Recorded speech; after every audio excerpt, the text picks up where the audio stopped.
So, after doing a video already today about Lara Croft, about how the show is probably bad, the fact that IGN gave it a 5, when IGN gives everything at least a 7, no matter how bad it is. I saw this and I thought, please, please, for the love of Lucifer, tell me this isn't a legit thing. But because I saw someone, kind of like this part. I just saw a little snippet of this, and that was it. I was like, please just don't tell me this is a real article. Like, it's just someone just made it up or something. But no, here we are. It's a real article. It's a real article. Goodbye, cartoon breasts. Say hello, sweat stains. The feminist reinvention of Tomb Raider. Meet Larry Croft. So, people seem to think that there's a problem with strong women being beautiful and being like women, designed like women, who act like women. You can act like a woman and still be badass. You can still be beautiful, but Hollywood, they don't know that. So it's like, oh, we're gonna make Lara Croft badass, but we're gonna build her like a dude. We're gonna build her like a dude, broad shoulders, kit and caboodle. And then when you see the voice actress, absolutely gorgeous. Absolutely gorgeous. Absolutely gorgeous. Well, she's absolutely gorgeous, I say. So, there should be no reason why you can't, keep Lara Croft the way she was. Finally, Lara Croft no longer looks like a strong wind would knock her over. Netflix's new animated series boldly reimagines the adventurer with no thought of the male gaze. Because, it's only guys. It's only guys who play Tomb Raider. Because women either don't play the game or whatever. They do realize that women also like to look at beautiful women in games, right?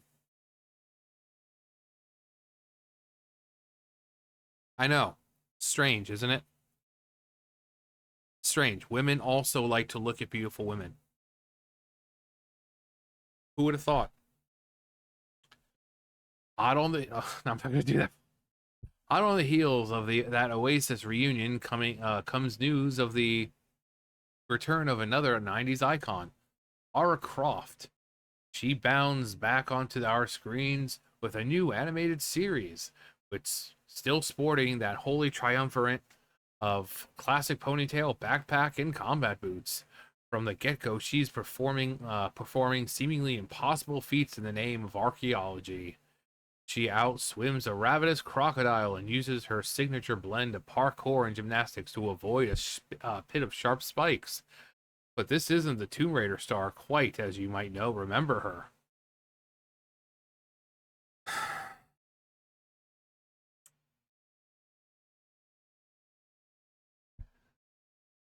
She looks different to how she appeared in the original games. Her thighs are now strong enough to realistically run. Really? I'm sorry, was she skin and bones the last time? I get that she had a big chest, but she wasn't skin and bones. So, I mean,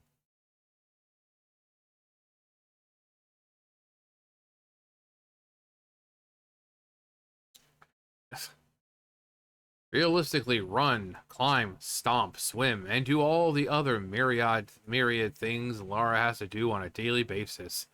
While her waist is more realistically proportioned, her shoulders are broader, her arms are more defined, and those impossibly perky and oh so pixelated breasts have been deflated to a size that fits somewhere within the realms of reason.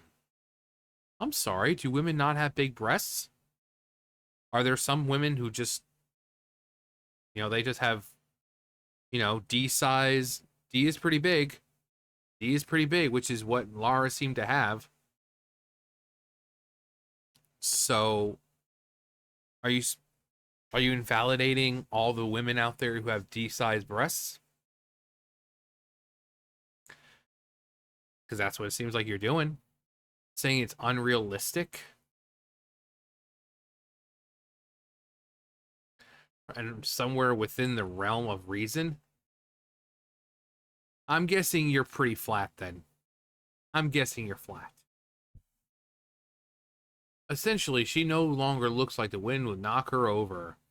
It's part of reimagining that feels like a feminist act, big feminist act, something many critics have been clamoring about ever since her first outing in 1996. The most influential female protagonist of her genre, Lara redefined what a woman can and can do in the world of video gaming. Compared to the burly men shooting guns, this woman talks like someone who's never played a game. Probably hasn't. She's just one of those, oh my god, girl boss. Time to make a, you know, article about it. Um, she had real appeal, says her designer, Toby Gard, who originally intended her to be a guy in some tombs before he decided to go in another direction. She was mysterious and had a danger about her, and she gave her a real this gave her a real difference to other female game characters that were basically sex objects. Now, back in the this was back in the 90s. You had characters who were female and strong. So I mean, Tifa, Samus, I mean, there weren't a lot, but they're acting like there was none.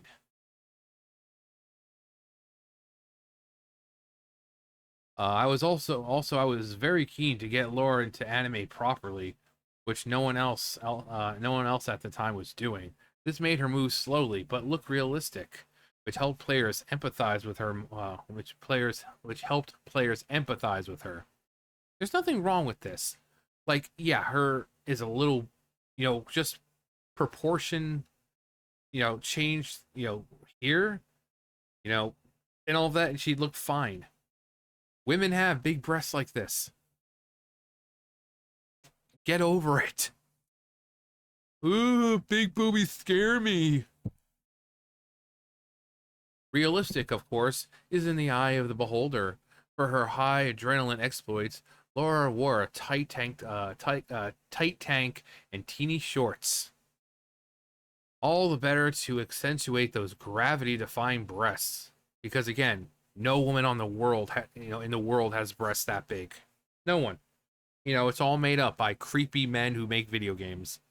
No one in the world has D-sized breasts or double D or anything like. Nope, nope. Completely without a doubt, not within the realm of possibility and reality. Just made to cater to men. But also her slender waist, arms, and legs. She moved with the grace of a ballerina, opting for unnecessary handstands and swallow dives whenever she could, and spoke with the clipped, confident cadence of a BBC newsreader, even if it was just uttering a stern no to gamers attempting to force her through a locked door. Hers were puzzle games, of course, and not RPGs. So we didn't know much of Laura's backstory. What we did know, though, was that she was incredibly wealthy and had a passion for ancient relics. She was also presumably a keen gymnast. Why am I saying gymnastic? And most importantly, she was smart, relying on brain power and survival skills. Well, you're acknowledging that she is incredibly smart, well adapted to living, in harsh conditions with survival skills. Why would you complain about what her body looks like? About her being appealing to men? Because you see a woman like that, men like women who they don't have to cater to, who they don't have to constantly take care of. Men are programmed to like to take care of women. but we don't like having to do it constantly. Like women are able to stand up for themselves. Women are able to fight for themselves. It's just that they don't. Men like outspoken women. They like strong women. They just don't want girls to nag them for no reason. If the guy wants to sit there and play, Tomb Raider, he expects the girl to just leave him alone. Just let him play his game, especially if he just finished working or something. But guys have no problem with strong women. Hence why the fan base is mostly men. You're saying that every dude is playing Lara, Tomb Raider because she's attractive, so there's no gay men playing it? No gay men playing Tomb Raider? Like, oh my god, yes. She is strong, she is powerful. I mean, pretty narrow-minded there of you, lady. It's just one thing after another with this woman. Not just combat, aka shooting anything and anyone that came between her and her prize to complete each quest. As time passed, the marketing around Lara changed. So much so that the guard felt compelled to leave the game's developer core design entirely. It wasn't about her boobs getting bigger, he later insisted, although the objectification of the character was undeniable. Ever expanding breasts aside, consider the unforgettable shower scene in Tomb Raider 2. Okay? I mean, do people not see the unnecessary sex scenes they put in movies nowadays? Why are you complaining? The ripped little black dress of Tomb Raider Legends and the prevailing promise of the Nude Raider cheat code, since proven to be an urban myth. Oh yeah, that was funny. Telling people you could play Tomb Raider, but you could play with Lara being naked. I forget. I think it was in one of the magazines. Was it Game Informer? One of those. Um, or Electronic, or whatever. One of them. But I think they had like, oh yeah, play as Lara Croft naked. And there was a code, and people were going crazy trying to. And eventually, someone just makes a mod to where you can play as her naked. So, all's well that ends well, I guess. Um, Like Wonder Woman before her, Lara Croft was a strong woman created with a male gaze. Again, like Linda Carter. Like, if we're gonna go for with real people, Linda Carter, Wonder Woman, was she beautiful? Absolutely. But she was strong. She was smart. She was beautiful. So, and again, it's not just men watching it. It's not just men playing it. They seem to think that this place is just nothing but dudes. Women play this too. Still, though, she managed to symbolize something bigger. She was a bona fide adventurer on her very own hero's quest. She's not a hero. She just didn't want anything getting in her way of raiding tombs. She only saved the world or stopped the evil guy because, it kind of hindered her ability to do what she wanted. Kind of like a hero of you know, uh, what's the word I'm looking for here? Um, but they needed someone to step up, and she stepped up. It wasn't to gain fame. It wasn't to be a hero. It's like, you're stopping me from doing what I love. I'm not allowing that. Um, a rescuer, not a damsel to be rescued. A woman with far more important things on her mind than romantic side quests. And that's another thing. She didn't waste her time with love. Now they're like, oh my god, we need to make her show her feelings and fall in love and this and that. No. No. You don't need her to do that. Uh, as time went on and ownership of the character changed hands, these key elements never altered. Designers focused more on her facial expressions than her breasts. Her backstory was fleshed out. They even gave her friends. Indeed, it was Lara's relationship with Sam Nishimura and 2013 video game reboot that allowed her to finally pass the Bechdel test with flying colors, and it's this that takes the spotlight in the new series. From China to Istanbul, the Paris catacombs, to the Kunlun Mountains. The globe-trotting of Netflix's Lara has all the appeal of her previous incarnations. I seriously doubt that. Her past is, she admits, complicated. There's a joke in there, but low-hanging fruit. I'm not gonna go for it.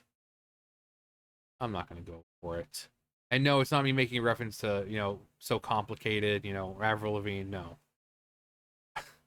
If you're privy enough, you probably, with the word complicated and who it's, but it's for slow hanging fruit, not doing it. Which is why she's a little more vulnerable and a lot more self-destructive than we've ever seen her. She wears comfortable cargo pants and high necked tank tops when the occasion calls for it, with visible sweat stain. I'm sorry, what? Those aren't sweat stains. Those aren't. Those aren't. Those aren't sweat stains.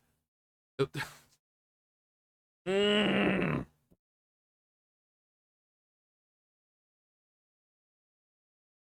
Oh my god. I'm getting I'm getting so much dumber reading this. I'm gonna be a drooling vegetable by the time I'm done.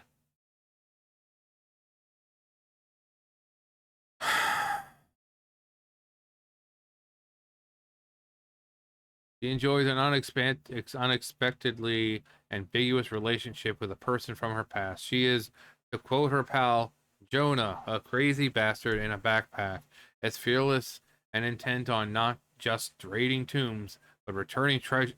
God, that's not what she does! She is a tomb raider, not I'm gonna go in there, study things, and put things back. It's right there in the name. Tomb Raider.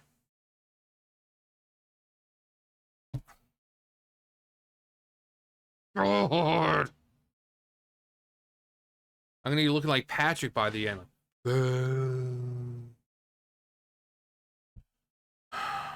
Attention of not just raiding tombs. This Lara is dealing with a messy past. This Lara smells like a professional hiker, gets battered and bruised, and it's weighed down by a lot.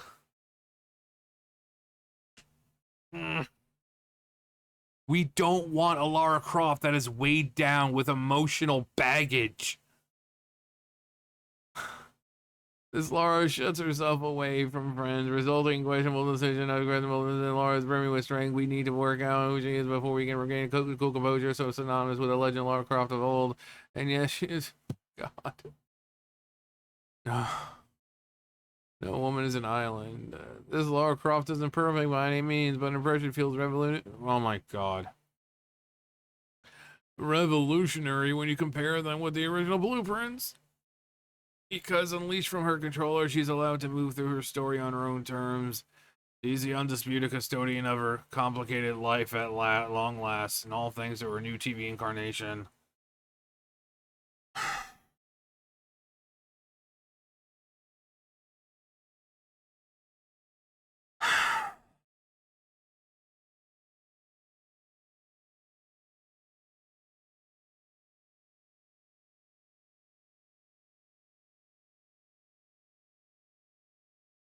Yeah, I looked her up. The windbag is like freaking almost 60 years old. She's almost like 60 years old. Um, but so not only does she really have no idea what she's talking about, but I mean, with sweats, I'm sorry, whose aren't sweat stains? Those aren't, those over there are not sweat stains.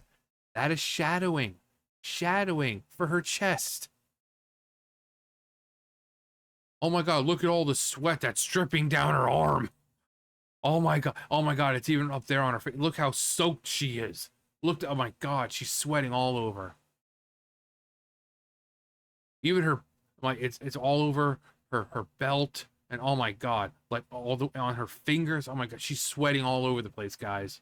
She's gonna be she's clearly in front of a fire, but with the amount of sweat she's pouring out, she can just put that fire out. She could just put it out.